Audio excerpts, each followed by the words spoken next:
medyo takot kami. Amoy so nangyari sa mo na. Napapahibi na sana si Nanay Rebecca kan Barangay Santa Cruz, Libon, Albay, tuyong naggirumduman ang bangungot na sa indang pinag-agihan kan manrapado ang bagyong Christine sa kabikulang kan nakaaging bulan. Ang takot na namatian ninda kay Christine liwat na pinuko kan bagyong Ophel asin bagyong Pepito. Pag gunya na may uran, so parang may trauma na kami na mauran na naman, andyan na naman so baha. Kaya medyo takot kami. Amoy so nangyari sa mo na ning bagyo.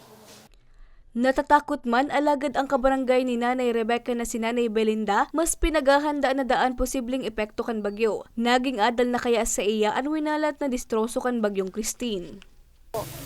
Tubig sir, abot sa bubong man sa nayan na babayan. Tapos nagrakit kami sa second floor nga nisan, maabot pa. Ngani dai na maotro ang siring na dilubyo, tulos nagpautob ng preemptive evacuation ang lokal na gobyerno kan Libon na pinamamayuhan ni Mayor Das Maronilla na nagpapadagos pa hasta ngunyan. Sigun sa opisyal, nasa 524 ng pamilya ang sa indang naibalyo sa Mandainlain na Evacuation Center sa Banwaan. Arog sa Pantaw Evacuation Center, Buga Elementary School, San Vicente Evacuation Center, Libon New Evacuation Center asin Libon Community College. Yung mga nasa flood prone, nasa landslide prone, at yung mga bahay na made of light materials. Nakikiusap po ako, pumunta na po tayo sa mga lugar na ligtas at mag-evacuate na po tayo sa mga kakilala natin na bahay na made of concrete. Kasi hindi po biro itong si Typhoon Pepito. Pigpapasalamat man kan opisyal na anas na nagkokooperaraan sa iyang mga kababayan. Mientras tanto, nakataas na sa signal number 1 ang enterong Bicol Region. Sigun sa Pag-asa, puun sa aga posible nang mamatayan ang epekto kan bagyong Pepito sa Kabikulan, asin posibleng maglandfall sa isla kan Catanduanes sa agang banggi o sa Domingong maagahon. Sabadong aga, digdi sa may Northern Samar, tapos diretso siya matahak sa coastal water sa Ranikang Sorsogon sa east side.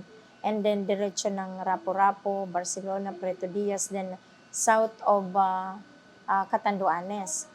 So, possible ang landfalling niya dito sa area ng south of Catanduanes. Then tagos siya ng coastal waters ng Caramoan of Camsur, yung eastern coast, then pasiring coastal water ng Camarines Sur. So, kung dain na mahiro ini, yun yung possibility niya. But sa cone of probability, gabos apektado ang Bicol Region and gabos kita magkakaigwa ng signal.